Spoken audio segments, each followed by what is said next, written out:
Hello ಎಲ್ರಿಗೂ ನಮಸ್ಕಾರ. ನಾನು ನಿಮ್ಮ ಮಂಜುನಾಥ್ ಬಡಿಗೇರ್ ಸರ್ ನಂದಿಹಾಳ್. ಇಂದು IAS KAS PSI PC teacher any exam ಮುಂತಾದ ಒಂದು ಸ್ಪರ್ಧಾತ್ಮಕ ಪರೀಕ್ಷೆಗಳಲ್ಲಿ ಭಾರತದ ಸಂವಿಧಾನದ ಮೇಲೆ ಒಂದಿಲ್ಲ ಒಂದು ಪ್ರಶ್ನೆಗಳು ಹಲವಾರು ರೀತಿಯಲ್ಲಿ ಬಂದೇ ಬರುತ್ತವೆ. ಆ ಹಿತದೃಷ್ಟಿಯಲ್ಲಿ ಇಟ್ಟುಕೊಂಡು ಇಂದು ಭಾರತದ ಸಂವಿಧಾನದ ಭಾಗದಲ್ಲಿ ಬರ್ತಕ್ಕಂಥ ನಾಲ್ಕರಲ್ಲಿ ಅಂದರೆ ಸಂವಿಧಾನದ ಭಾಗ 4ರಲ್ಲಿ ಬರುವಂತಹ ರಾಜ್ಯ ನಿರ್ದೇಶಕ ತತ್ವಗಳ ಬಗ್ಗೆ ಇಂದು ಸ್ಪರ್ಧಾರ್ಥಿಗಳಿಗೆ ಒಂದು ಅನುಕೂಲವಾಗುವ ಹಿತದೃಷ್ಟಿಯನ್ನಿಟ್ಟುಕೊಂಡು ರಾಜ್ಯ ನಿರ್ದೇಶಕ ತತ್ವಗಳ ಬಗ್ಗೆ ಸಂಪೂರ್ಣ ಮಾಹಿತಿಯನ್ನು ನೀಡಲಿದ್ದೇನೆ. ದಯವಿಟ್ಟು ಎಲ್ಲರೂ ನಾನು ಮಾಡುವ ಎಲ್ಲ ವಿಡಿಯೋಗಳನ್ನು ಪ್ರೋತ್ಸಾಹಿಸಿ, ನಾನು ಮಾಡುವ ಎಲ್ಲ ವಿಡಿಯೋಗಳನ್ನು ಸಬ್ಸ್ಕ್ರೈಬ್ ಮಾಡುತ್ತಾ ಎಲ್ಲರೂ ನಿಮ್ಮ ಸ್ನೇಹಿತರಿಗೆ ಹಂಚುತ್ತಾ ನನ್ನನ್ನು ಬೆಳೆಸಬೇಕೆಂದು ತಮ್ಮಲ್ಲಿ ಕೇಳಿಕೊಳ್ಳುತ್ತಾ, ಇಂದು ರಾಜ್ಯ ನಿರ್ದೇಶಕ ತತ್ವಗಳನ್ನು ನೋಡೋದಾದರೆ ಸಂವಿಧಾನದ ಭಾಗ 4ರಲ್ಲಿ ರಾಜ್ಯ ನಿರ್ದೇಶಕ ತತ್ವಗಳು ತಮ್ಮದೇ ಆದ ಮಹತ್ವವನ್ನು ಪಡೆದುಕೊಂಡಿವೆ ಅಂತ ಹೇಳ್ಬೋದು.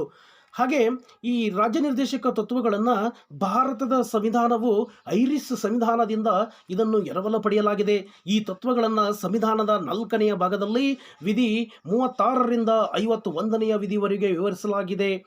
ಹಾಗಾದರೆ ಈ ತತ್ವಗಳ ಮೂಲ ಉದ್ದೇಶ ನೋಡೋದಾದರೆ ಕಲ್ಯಾಣ ರಾಜ್ಯ ನಿರ್ಮಾಣ ಮಾಡುವುದಾಗಿದೆ. ಈ ತತ್ವಗಳು ಸರ್ಕಾರಗಳಿಗೆ ಮಾರ್ಗದರ್ಶನ ಮಾಡುತ್ತವೆ ಅಥವಾ ನಿರ್ದೇಶನವನ್ನು ನೀಡುತ್ತವೆ. ಆದರೆ ಸರ್ಕಾರಗಳು ಈ ತತ್ವಗಳನ್ನು ಪಾಲನೆ ಮಾಡಬಹುದು ಅಥವಾ ಬಿಡಬಹುದು. ಈ ತತ್ವಗಳಿಗೆ ನ್ಯಾಯಾಲಯದ ಬೆಂಬಲವಿಲ್ಲ. ಹೀಗೆ ನೋಡೋದಾದರೆ ಸಂವಿಧಾನದಲ್ಲಿ ರಾಜ್ಯ ನಿರ್ದೇಶಕ ತತ್ವಗಳನ್ನು ಪರಿವಿಡಿ ಅನ್ನೋದಾದರೆ ಇಲ್ಲ ಅಂದರೆ ಭಾರತದ ಸಂವಿಧಾನದ 4ನೆಯ ಭಾಗದಲ್ಲಿ ರಾಜ್ಯ ನಿರ್ದೇಶಕ ತತ್ವಗಳು ಯಾವ್ಯಾವು, ರಾಜನೀತಿಯ ನಿರ್ದೇಶನ ತತ್ವಗಳನ್ನು ಹೇಗೆ ವರ್ಗೀಕರಣ ಮಾಡಲಾಗಿದೆ, 1976ರ 42ನೆಯ ತಿದ್ದುಪಡಿಯ ಕಾಯ್ದೆಯಿಂದ ಸೇರಿಸಲ್ಪಟ್ಟ ಹೊಸ ಮಾರ್ಗ ಅಂದರೆ ರಾಜ್ಯ ನಿರ್ದೇಶಕ ತತ್ವಗಳು ಯಾವುವು, ರಾಜ್ಯ ನೀತಿಯ ನಿರ್ದೇಶನ ತತ್ವಗಳ ಟೀಕೆಯ ಮೂಲಭೂತ ಹಕ್ಕುಗಳು ಮತ್ತು ರಾಜ್ಯ ನಿರ್ದೇಶಕ ತತ್ವಗಳ ನಡುವಿನ ಸಂಘರ್ಷ ಏನು, ಮತ್ತು ಈ ರಾಜ್ಯ ನಿರ್ದೇಶಕ ತತ್ವಗಳು ಹೇಗೆ ತಮ್ಮ ಪೂರ್ವಭಾವಿಗಳಿಗೆ ಸಂಬಂಧದ ಸಂಗತಿಗಳನ್ನು ಒಳಗೊಂಡಿವೆ ಎಂಬುದನ್ನು ಈ ಒಂದು ವಿಷಯವನ್ನು ನಾವು ನೋಡೋದಾದರೆ ಸ್ನೇಹಿತರೆ, ರಾಜ್ಯ ನಿರ್ದೇಶಕ ಈ ತತ್ವಗಳು ಯಾವುವು ಎನ್ನುವುದನ್ನು ನೋಡೋದಾದರೆ ಅಂದರೆ ಅವುಗಳ ಹಿನ್ನೆಲೆಯನ್ನು ನೋಡೋದಾದರೆ 1945ರಲ್ಲಿ ಸಪ್ರು ಸಮಿತಿಯು 2 ವರ್ಗಗಳ ವೈಯಕ್ತಿಕ ಹಕ್ಕುಗಳನ್ನು ಸೂಚಿಸಿತು. ಅಂದರೆ ಒಂದು ಸಮರ್ಥನೀಯ ಮತ್ತು ಇನ್ನೊಂದು ನ್ಯಾಯಸಮ್ಮತವಲ್ಲದ ಹಕ್ಕುಗಳು. ನಮಗೆ ತಿಳಿದಿರುವಂತೆ ಸಮರ್ಥನೀಯ ಹಕ್ಕುಗಳು ಮೂಲಭೂತ ಹಕ್ಕುಗಳು, ಆದರೆ ನ್ಯಾಯಸಮ್ಮತವಲ್ಲದವುಗಳು ರಾಜ್ಯನೀತಿಯ ನಿರ್ದೇಶನ ತತ್ವಗಳಾಗಿವೆ. ರಾಜ್ಯ ನಿರ್ದೇಶಕ ತತ್ವಗಳು ಆದರ್ಶಗಳಾಗಿವೆ. ಅವು ನೀತಿಗಳನ್ನು ರೂಪಿಸುವಾಗ ಮತ್ತು ಕಾನೂನುಗಳನ್ನು ಜಾರಿಗೊಳಿಸುವಾಗ ರಾಜ್ಯವು ನೆನಪಿನಲ್ಲಿಡಬೇಕು. ರಾಜ್ಯದ ನಿರ್ದೇಶನ ತತ್ವಗಳಿಗೆ ವಿವಿಧ ವ್ಯಾಖ್ಯಾನಗಳಿವೆ. ಇವುಗಳನ್ನು ಕೆಳಗೆ ನೀಡಲಾಗಿದೆ ಅಂತ ಹೇಳ್ಬೋದು. ಅವು ಸೂಚನೆಗಳ ಸಾಧನ ಆಗಿದ್ದು ಇವುಗಳನ್ನು ಭಾರತ ಸರ್ಕಾರದ ಕಾಯ್ದೆ 1935ರಲ್ಲಿ ನಮೂದಿಸಲಾಗಿದೆ. ಅಂದರೆ ರಾಜ್ಯ ನಿರ್ದೇಶಕ ತತ್ವಗಳು ದೇಶದಲ್ಲಿ ಆರ್ಥಿಕ, ಸಾಮಾಜಿಕ ಪ್ರಜಾಪ್ರಭುತ್ವವನ್ನು ಸ್ಥಾಪಿಸಲು ಪ್ರಯತ್ನಿಸುತ್ತವೆ ಅಂತ ಹೇಳ್ಬೋದು. ಸ್ನೇಹಿತರೆ, ಈ ರಾಜ್ಯ ನಿರ್ದೇಶಕ ತತ್ವಗಳು ಹೀಗೆ ಭಾರತದ ಸಂವಿಧಾನದಲ್ಲಿ ತನ್ನದೇ ಆದ ತತ್ವಗಳನ್ನು ನೋಡೋದಾದರೆ ಭಾರತೀಯ ಸಂವಿಧಾನವು ಮೂಲತಃ ರಾಜ್ಯ ನಿರ್ದೇಶಕ ತತ್ವಗಳನ್ನು ವರ್ಗೀಕರಿಸಿಲ್ಲ. ಆದರೆ ಅವುಗಳ ವಿಷಯ ಮತ್ತು ನಿರ್ದೇಶನದ ಆಧಾರದ ಮೇಲೆ ಅವುಗಳನ್ನು ಸಾಮಾನ್ಯವಾಗಿ 3 ಪ್ರಕಾರಗಳಾಗಿ ವರ್ಗೀಕರಿಸಲಾಗುತ್ತೆ. ಈಗಾಗಲೇ ಹಲವಾರು ಪರೀಕ್ಷೆಗಳಲ್ಲಿ ರಾಜ್ಯ ನಿರ್ದೇಶಕ ತತ್ವಗಳು ಯಾವ ತತ್ವಗಳ ಮೇಲೆ ನಿಂತಿವೆ ಎನ್ನುವ ಪ್ರಶ್ನೆಗಳು ಕೇಳಲಾಗಿದೆ.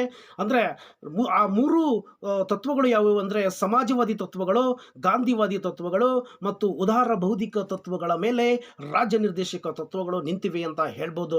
ಸ್ನೇಹಿತರೆ, ನಾವು ಸಮಾಜವಾದಿ ತತ್ವಗಳನ್ನು ನೋಡೋದಾದರೆ ಅದರಲ್ಲಿ ಬರುವಂತಹ ಒಂದು ವ್ಯಾಖ್ಯಾನ ಏನು ಅಂದರೆ ಸಾಮಾಜಿಕ ಮತ್ತು ಆರ್ಥಿಕ ನ್ಯಾಯವನ್ನು ಒದಗಿಸುವ ಮತ್ತು ಕಲ್ಯಾಣ ರಾಜ್ಯದತ್ತ ಸಾಗುವ ಗುರಿಯನ್ನು ಹೊಂದಿರುವ ತತ್ವಗಳಾಗಿವೆ ಅಂತ ಹೇಳ್ಬೋದು. ವಿವಿಧ ಲೇಖನಗಳ ಅಡಿಯಲ್ಲಿ ಇವು ರಾಜ್ಯವನ್ನು ನಿರ್ದೇಶಿಸುತ್ತವೆ ಅಂತಲೂ ಕೂಡ ಇವುಗಳ ಅರ್ಥವನ್ನು ಕಲ್ಪಿಸುತ್ತವೆ. ಈ ಸಮಾಜವಾದಿ ತತ್ವಗಳು ಯಾವ್ಯಾವ ವಿಧಿಗಳನ್ನು ತಾವು ಹೊಂದಿದೆ ಅನ್ನೋದನ್ನು ನೋಡೋದಾದರೆ ವಿಧಿ 38 ಅಂದರೆ ನ್ಯಾಯ, ಸಾಮಾಜಿಕ, ಆರ್ಥಿಕ ಮತ್ತು ರಾಜಕೀಯ ಸಾಮಾಜಿಕ ಪಡೆದುಕೊಳ್ಳುವ ಮೂಲಕ ಆದಾಯ, ಸ್ಥಾನಮಾನ, ಸೌಲಭ್ಯಗಳು ಇವುಗಳನ್ನು ಅವಕಾಶ ಪಡೆದುಕೊಂಡು ಅಸಮಾನತೆಗಳನ್ನು ಕಡಿಮೆ ಮಾಡುವ ಮೂಲಕ ಜನರ ಕಲ್ಯಾಣವನ್ನು ಉತ್ತೇಜಿಸಿ. ಲೇಖನ 39 ಅಂದರೆ ಸುರಕ್ಷಿತ ನಾಗರಿಕರು, ಎಲ್ಲ ನಾಗರಿಕರಿಗೆ ಸಾಕಷ್ಟು ಜೀವನೋಪಾಯದ ಹಕ್ಕು, ಸಾಮಾನ್ಯ ಒಳಿತಿಗಾಗಿ ಸಮುದಾಯದ ವಸ್ತು ಸಂಪನ್ಮೂಲಗಳ ಸಮಾನ ವಿತರಣೆ, ಸಂಪತ್ತು ಮತ್ತು ಉತ್ಪಾದನಾ ಸಾಧನಗಳ ಸಾಂದ್ರತೆಯ ತಡೆಗಟ್ಟುವಿಕೆ, ಪುರುಷರು ಮತ್ತು ಮಹಿಳೆಯರಿಗೆ ಸಮಾನ ಕೆಲಸಕ್ಕೆ ಸಮಾನ ವೇತನ, ಬಲವಂತದ ನಿಂದನೆಯ ವಿರುದ್ಧ ಕಾರ್ಮಿಕರ ಮತ್ತು ಮಕ್ಕಳ ಆರೋಗ್ಯ ಬಲವನ್ನು ಕಾಪಾಡುವುದು, ಮಕ್ಕಳ ಆರೋಗ್ಯ ಬೆಳವಣಿಗೆ ಅವಕಾಶಗಳನ್ನು ಮಾಡಿಕೊಡುವುದು. 39A ವಿಧಿ ನೋಡೋದಾದರೆ ಬಡವರಿಗೆ ಸಮಾನ ನ್ಯಾಯ ಮತ್ತು ಉಚಿತ ಕಾನೂನು ಸಹಾಯವನ್ನು ಇವು ಉತ್ತೇಜಿಸುತ್ತವೆ. ಲೇಖನ 41 ಇವು ನಿರುದ್ಯೋಗ, ವೃದ್ಧಾಪ, ಅನಾರೋಗ್ಯ, ಅಂಗವೈಕಲ್ಯದ ಸಂದರ್ಭಗಳಲ್ಲಿ ಸುರಕ್ಷಿತ ಒಂದು ನಾಗರಿಕರನ್ನು ಸೃಷ್ಟಿ ಮಾಡಲಿಕ್ಕೆ ಇವು ಸಹಾಯಕವಾಗ್ತವೆ. ಇನ್ನು ಕೆಲಸ ಮಾಡುವ ಹಕ್ಕು, ಶಿಕ್ಷಣದ ಹಕ್ಕು, ಸಾರ್ವಜನಿಕ ನೆರವಿನ ಹಕ್ಕು, ಹೀಗೆ ವಿಧಿ 42 ಕೆಲಸ ಮತ್ತು ಒಂದು ಮಾತೃತ್ವ ಅಂದರೆ ಪರಿಹಾರದ ನ್ಯಾಯಯುತ ಮತ್ತು ಮಾನವೀಯ ಪರಿಸ್ಥಿತಿಗಳಿಗೂ ಕೂಡ ಇದು ಅವಕಾಶವನ್ನು ಮಾಡಿಕೊಟ್ಟಿದೆ ಅಂತ ಹೇಳ್ಬೋದು. ಹೀಗೆ ಸಮಾಜವಾದಿ ತತ್ವಗಳು ತಮ್ಮದೇ ಆದ ಮಹತ್ವವನ್ನು ಪಡೆದುಕೊಂಡಿವೆ. ಅದೇ ರೀತಿಯಾಗಿ ವಿಧಿ 43ರಲ್ಲಿ ನೋಡೋದಾದರೆ ಜೀವನ, ವೇತನ, ಯೋಗ್ಯವಾದ ಜೀವನ ಮಟ್ಟ ಮತ್ತು ಎಲ್ಲ ಕಾರ್ಮಿಕರಿಗೆ ಸಾಮಾಜಿಕ ಸಾಂಸ್ಕೃತಿಕ ಅವಕಾಶಗಳನ್ನು ಸುರಕ್ಷಿತಗೊಳಿಸುವುದಾಗಿದೆ. ವಿಧಿ 43 ನೋಡೋದಾದರೆ ಕೈಗಾರಿಕೆಗಳ ನಿರ್ವಹಣೆಯಲ್ಲಿ ಕಾರ್ಮಿಕರ ಭಾಗವಹಿಸುವಿಕೆಯನ್ನು ಭದ್ರಪಡಿಸಿಕೊಳ್ಳಲು ಕ್ರಮವನ್ನು ತೆಗೆದುಕೊಳ್ಳುತ್ತೆ. ವಿಧಿ 47 ಇದು ಪೌಷ್ಟಿಕಾಂಶದ ಮಟ್ಟ ಮತ್ತು ಜನರ ಜೀವನ ಮಟ್ಟವನ್ನು ಹೆಚ್ಚಿಸಿ ಉತ್ತಮ ಸಾಮಾಜಿಕ ಆರೋಗ್ಯವನ್ನು ಸುಧಾರಿಸಿ ಕಲ್ಪಿಸುವಲ್ಲಿ ಸಹಾಯಕವಾಗಿದೆ ಅಂತ ಹೇಳ್ಬೋದು. ಇನ್ನು ಇಲ್ಲಿವರೆಗೆ ನಾವು ಸಮಾಜವಾದಿ ತತ್ವಗಳಲ್ಲಿ ಬರ್ತಕ್ಕಂಥ ವಿಧಿಗಳು ಮತ್ತು ಅವುಗಳ ಮಹತ್ವವನ್ನು ನೋಡಿದೆವು. ಇನ್ನು ಮುಂದೆ ನೋಡೋದಾದರೆ ರಾಜ್ಯ ನಿರ್ದೇಶಕ ತತ್ವಗಳಲ್ಲಿ ಗಾಂಧಿ ತತ್ವಗಳನ್ನು ನೋಡೋದಾದರೆ ಈ ತತ್ವಗಳು ರಾಷ್ಟ್ರೀಯ ಚಳವಳಿಯ ಸಮಯದಲ್ಲಿ ಗಾಂಧಿಯವರು ವಿವರಿಸಿದ ಪುನರ್ ನಿರ್ಮಾಣದ ಕಾರ್ಯಕ್ರಮವನ್ನು ಪ್ರತಿನಿಧಿಸಲು ಬಳಸುವ ಗಾಂಧಿ ಸಿದ್ಧಾಂತವನ್ನು ಆಧರಿಸಿದೆ. ವಿವಿಧ ಲೇಖನಗಳ ಅಡಿಯಲ್ಲಿ ಅವುಗಳು ರಾಜ್ಯವನ್ನು ಸಮರ್ಥಿಸಿಕೊಳ್ಳುತ್ತವೆ ಅಂತ ಹೇಳ್ಬೋದು. ಹಾಗಿದ್ರೆ ಈ ರಾಜ್ಯ ನಿರ್ದೇಶಕ ತತ್ವಗಳಲ್ಲಿ ಬರ್ತಕ್ಕಂಥ ಗಾಂಧಿ ತತ್ವಗಳು ಯಾವ ವಿಧಿಗಳಲ್ಲಿ ಸಂಬಂಧಪಡುತ್ತವೆ ನೋಡೋದಾದರೆ ವಿಧಿ 40 ನೋಡೋದಾದರೆ ಗ್ರಾಮ ಪಂಚಾಯಿತಿಗಳನ್ನು ಇದು ಆಯೋಜಿಸಿ ಸ್ವಸರ್ಕಾರದ ಘಟಕಗಳಾಗಿ ಕಾರ್ಯನಿರ್ವಹಿಸಲು ಅನುವು ಮಾಡಿಕೊಡುವ ಅನಗತ್ಯ ಅಧಿಕಾರವನ್ನು ನೀಡಿದೆ. ವಿಧಿ 43 ನೋಡೋದಾದರೆ ಗ್ರಾಮೀಣ ಪ್ರದೇಶಗಳಲ್ಲಿ ಕಾಟೇಜ್ ಕೈಗಾರಿಕೆಗಳನ್ನು ವೈಯಕ್ತಿಕ ಅಥವಾ ಸಹಕಾರ ಆಧಾರದ ಮೇಲೆ ಉತ್ತೇಜನ ಮಾಡುತ್ತದೆ. ವಿಧಿ 43B ನೋಡೋದಾದರೆ ಸ್ವಯಂ ಪ್ರೇರಿತ ರಚನೆ, ಸ್ವಾಯತ್ತ ಕಾರ್ಯ, ಪ್ರಜಾಪ್ರಭುತ್ವ ನಿಯಂತ್ರಣ ಮತ್ತು ಸಹಕಾರಿ ಸಂಘಗಳ ವೃತ್ತಿಪರ ನಿರ್ವಹಣೆಯನ್ನು ಉತ್ತೇಜಿಸುತ್ತದೆ ಅಂತ ಹೇಳ್ಬೋದು.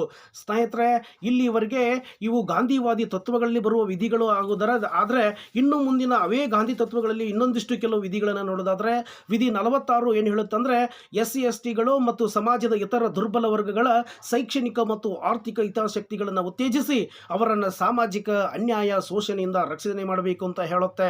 ವಿಧಿ 47 ಆರೋಗ್ಯಕ್ಕೆ ಹಾನಿಕರವಾದ ಮಾದಕ ಪಾನೀಯಗಳು ಮತ್ತು ಡ್ರಗ್ಸ್ ಒಂದು ಔಷಧಿಗಳ ಸೇವನೆಯನ್ನು ನಿಷೇಧ ಮಾಡಬೇಕು ಅಂತ ಹೇಳುತ್ತೆ. ವಿಧಿ 48 ನೋಡೋದಾದರೆ ಹಸುಗಳು, ಕರುಗಳು ಮತ್ತು ಇತರ ಹಾಲು ಕರುಡು ಅಂದರೆ ದನಗಳನ್ನು ನಿಷೇಧಿಸಿ ಅಂದರೆ ಅವುಗಳನ್ನು ಹತ್ಯೆ ಮಾಡುವುದನ್ನು ನಿಷೇಧಿಸಿ ಅವುಗಳ ಒಂದು ತಳಿಗಳನ್ನು ಸುಧಾರಿಸಿ ಅವುಗಳ ರಕ್ಷಣೆ ಮಾಡಬೇಕು ಅಂತ ಹೇಳುತ್ತೆ. ಹೀಗೆ ಒಂದು ಗಾಂಧಿ ತತ್ವಗಳಲ್ಲಿ ಹಲವಾರು ವಿಧಿಗಳ ಮುಖಾಂತರ ರಾಜ್ಯ ನಿರ್ದೇಶಕ ತತ್ವಗಳಿಗೆ ಒಂದು ಸಮರ್ಥನೀಯವಾದ ಒಂದು ತತ್ವಗಳನ್ನು ನೀಡಿವೆ ಅಂತ ಹೇಳ್ಬೋದು. ಇನ್ನೇ ಮುಂದೆ ನೋಡೋದಾದರೆ ಲಿಬರಲ್ ಅಂದರೆ ಬೌದ್ಧಿಕ ತತ್ವಗಳು. ಈ ರಾಜ್ಯ ನಿರ್ದೇಶಕ ತತ್ವಗಳಲ್ಲಿ ಬರುವ ಮೂರನೆಯ ಪ್ರಮುಖ ತತ್ವ ಬೌದ್ಧಿಕ ತತ್ವ. ಆ ಬೌದ್ಧಿಕ ತತ್ವದ ಒಂದು ವ್ಯಾಖ್ಯಾನವನ್ನು ನೋಡೋದಾದರೆ ಈ ತತ್ವಗಳು ಉದಾರವಾದದ ಸಿದ್ಧಾಂತವನ್ನು ಪ್ರತಿಬಿಂಬಿಸುತ್ತವೆ. ವಿವಿಧ ಲೇಖನಗಳ ಅಡಿಯಲ್ಲಿ ಅವರು ರಾಜ್ಯವನ್ನು ಇದಕ್ಕೆ ನಿರ್ದೇಶಿಸುತ್ತಾರೆ ಅಂತ ಹೇಳ್ಬೋದು. ಇನ್ನು ಮುಂದಿನದಾಗಿ ನೋಡೋದಾದರೆ ಈ ಬೌದ್ಧಿಕ ತತ್ವಗಳಲ್ಲಿ ನೋಡೋದಾದರೆ ವಿಧಿಗಳನ್ನು ಅಂದರೆ ವಿಧಿ 44 ದೇಶಾದ್ಯಂತ ಎಲ್ಲ ನಾಗರಿಕರಿಗೆ ಏಕರೂಪದ ನಾಗರಿಕ ಸಂಹಿತೆಯನ್ನು ಸುರಕ್ಷಿತವಾಗಿಗೊಳಿಸಿದೆ. ವಿಧಿ 45 ನೋಡೋದಾದರೆ ಎಲ್ಲ ಮಕ್ಕಳಿಗೆ 6 ವರ್ಷ ತುಂಬುವವರೆಗೆ ಬಾಲ್ಯದ ಆರೈಕೆ ಮತ್ತು ಶಿಕ್ಷಣವನ್ನು ಒದಗಿಸಬೇಕು ಅಂತ ಹೇಳುತ್ತೆ. ವಿಧಿ 48 ನೋಡೋದಾದರೆ ಆಧುನಿಕ ಮತ್ತು ವೈಜ್ಞಾನಿಕ ಮಾರ್ಗಗಳಲ್ಲಿ ಕೃಷಿ ಮತ್ತು ಪಶುಸಂಗೋಪನೆಯನ್ನು ಆಯೋಜಿಸನೆ ಮಾಡಬೇಕು ಅಂತ ಹೇಳುತ್ತೆ. ವಿಧಿ 49 ನೋಡೋದಾದರೆ ರಾಷ್ಟ್ರೀಯ ಪ್ರಾಮುಖ್ಯತೆ ಎಂದು ಘೋಷಿಸಲಾದ ಕಲಾತ್ಮಕ ಅಥವಾ ಐತಿಹಾಸಿಕ ಆಸಕ್ತಿಯ ಸ್ಮಾರಕಗಳು, ಸ್ಥಳಗಳನ್ನು, ವಸ್ತುಗಳನ್ನು ರಕ್ಷಣೆ ಮಾಡಬೇಕು ಅಂತ ಹೇಳುತ್ತೆ. ಇನ್ನು ಮುಂದೆ ನೋಡೋದಾದರೆ ವಿಧಿ 49 ರಾಷ್ಟ್ರೀಯ ಪ್ರಾಮುಖ್ಯತೆ ಎಂದು ಘೋಷಿಸಲಾದ ಕಲಾತ್ಮಕ ಅಥವಾ ಐತಿಹಾಸಿಕ ಆಸಕ್ತಿಯ ಸ್ಮಾರಕಗಳು, ಸ್ಥಳಗಳು ಮತ್ತು ವಸ್ತುಗಳನ್ನು ರಕ್ಷಣೆ ಮಾಡಿ. ವಿಧಿ 50ರಲ್ಲಿ ನೋಡೋದಾದರೆ ರಾಜ್ಯದ ಸಾರ್ವಜನಿಕ ಸೇವೆಗಳಲ್ಲಿ ನ್ಯಾಯಾಂಗವನ್ನು ಕಾರ್ಯನಿರ್ವಾಹಕರಿಂದ ಪ್ರತ್ಯೇಕಿಸಬೇಕು ಎಂದು ಹೇಳುತ್ತೆ. ವಿಧಿ 51 ನೋಡೋದಾದರೆ ಅಂತಾರಾಷ್ಟ್ರೀಯ ಶಾಂತಿ ಮತ್ತು ಸುರಕ್ಷತೆಯನ್ನು ಉತ್ತೇಜಿಸಿ ಮತ್ತು ರಾಷ್ಟ್ರಗಳ ನಡುವೆ ನ್ಯಾಯಯುತ ಮತ್ತು ಗೌರವಾನ್ವಿತ ಸಂಬಂಧವನ್ನು ಕಾಪಾಡಿಕೊಳ್ಳಬೇಕೆಂದು ಹೇಳುತ್ತೆ. ಅಂತಾರಾಷ್ಟ್ರೀಯ ಕಾನೂನು ಮತ್ತು ಒಪ್ಪಂದದ ಕಟ್ಟುಪಾಡುಗಳಿಗೆ ಗೌರವವನ್ನು ಬೆಳೆಸಬೇಕು ಅಂತ ಹೇಳುತ್ತೆ. ಈಗ ಮುಂದಿನದನ್ನು ನೋಡೋದಾದರೆ 1976ರ 42ನೇ ತಿದ್ದುಪಡಿ ಕಾಯ್ದೆಯಿಂದ ಸೇರಿಸಲ್ಪಟ್ಟ ಹೊಸ ರಾಜ್ಯ ನಿರ್ದೇಶಕ ತತ್ವಗಳು ಯಾವುವು ಎಂಬುದನ್ನು ನೋಡೋದಾದರೆ 1976ರಲ್ಲಿ 42ನೇ ತಿದ್ದುಪಡಿ ಕಾಯ್ದೆಯನ್ನು ಮಾಡಿ ಅಲ್ಲಿ ಒಂದಿಷ್ಟು ರಾಜ್ಯ ನಿರ್ದೇಶಕ ತತ್ವ ತತ್ವಗಳನ್ನು ಮತ್ತೆ ಸಂವಿಧಾನಕ್ಕೆ ಸೇರಿಸಲಾಯಿತು. 42ನೇ ತಿದ್ದುಪಡಿ ಕಾಯ್ದೆ 1976ರ ಪಟ್ಟಿಯಲ್ಲಿ 4 ಹೊಸ ಒಂದು ರಾಜ್ಯ ನಿರ್ದೇಶಕ ತತ್ವಗಳನ್ನು ಸೇರಿಸಿದೆ. ಅವು ಯಾವುವು ಅಂತ ನೋಡೋದಾದರೆ, ವಿಧಿ 39 ಮಕ್ಕಳ ಆರೋಗ್ಯಕರ ಬೆಳವಣಿಗೆಗೆ ಅವಕಾಶಗಳನ್ನು ಭದ್ರಪಡಿಸುವುದು. ಅಂದರೆ ಅದೇ 39A ಯಲ್ಲಿ ನೋಡೋದಾದರೆ, ಸಮಾನ ನ್ಯಾಯವನ್ನು ಉತ್ತೇಜಿಸುವುದು ಮತ್ತು ಬಡವರಿಗೆ ಉಚಿತ ಕಾನೂನು ನೆರವು ನೀಡುವುದು. ವಿಧಿ 43A ಕೈಗಾರಿಕೆಗಳ ನಿರ್ವಹಣೆಯಲ್ಲಿ ಕಾರ್ಮಿಕರ ಭಾಗವಹಿಸುವಿಕೆಯನ್ನು ಭದ್ರಪಡಿಸಿಕೊಳ್ಳಲು ಕ್ರಮಗಳನ್ನು ತೆಗೆದುಕೊಳ್ಳುವುದು. ವಿಧಿ 48A ಪರಿಸರವನ್ನು ರಕ್ಷಿಸಲು ಮತ್ತು ಸುಧಾರಿಸಲು ಮತ್ತು ಈ ಕಾಡುಗಳು ಮತ್ತು ವನ್ಯಜೀವಿಗಳನ್ನು ರಕ್ಷಣೆ ಮಾಡಬೇಕು ಅಂತ ಹೇಳುತ್ತೆ. ಹೀಗೆ ರಾಜ್ಯ ನೀತಿಯ ನಿರ್ದೇಶನ ತತ್ವಗಳು ಇವು ಒಂದಿಲ್ಲ ಒಂದು ರೀತಿಯಲ್ಲಿ ಭಾರತದ ಸಂವಿಧಾನದಲ್ಲಿ ನಾಗರಿಕರಿಗೆ ಅನುಕೂಲವಾದರೂ ಕೂಡ ಹಲವಾರು ಟೀಕೆಗಳನ್ನು ಒಳಗೊಂಡಿವೆ ಅಂತ ಹೇಳ್ಬೋದು. ಆ ಟೀಕೆಗಳನ್ನು ನೋಡೋದಾದರೆ, ರಾಜ್ಯ ನಿರ್ದೇಶಕ ತತ್ವಗಳು ಟೀಕೆಗಳನ್ನು ನೋಡೋದಾದರೆ, ಇವು ಚರ್ಚೆಯ ಹಂತವಾಗಿ ರಾಜ್ಯ ನೀತಿಯ ನಿರ್ದೇಶನ ತತ್ವಗಳ ಟೀಕೆಗೆ ಈ ಕೆಳಗಿನ ಕಾರಣಗಳನ್ನು ಹೇಳ್ಬೋದು ಅಂತ ಹೇಳಲಿಕ್ಕೆ ಇಷ್ಟಪಡ್ತೇನೆ. ಅಂದರೆ ಯಾವುದೇ ಕಾನೂನು ಇವಕ್ಕೆ ಬಲವಿಲ್ಲ, ಕಾನೂನು ಬೆಂಬಲವಿಲ್ಲ.